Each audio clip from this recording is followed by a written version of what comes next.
Sarap na mga buhay. Diyos ko po. Diba? May music pa.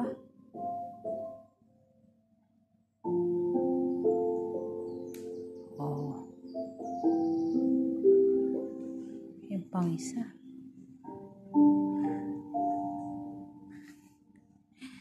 Sarap na buhay ni Coco ah. Ni Coco boy. Ay, boy girl pala. Sorry. Coco girl.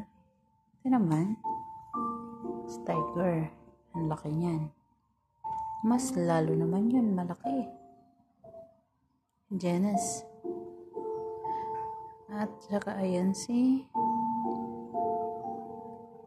Fiona. Ang laki niyang guys. Siguro mga nasa ewan ko ilang kilo. 40 or mahigit pa. 50. Tapos ito sobrang tangkad. Ayan. Ito ang pinakamaliit sa kanila. Pero mababait naman sila guys. Sige, susunod ulit update sa aking mga alagang aso.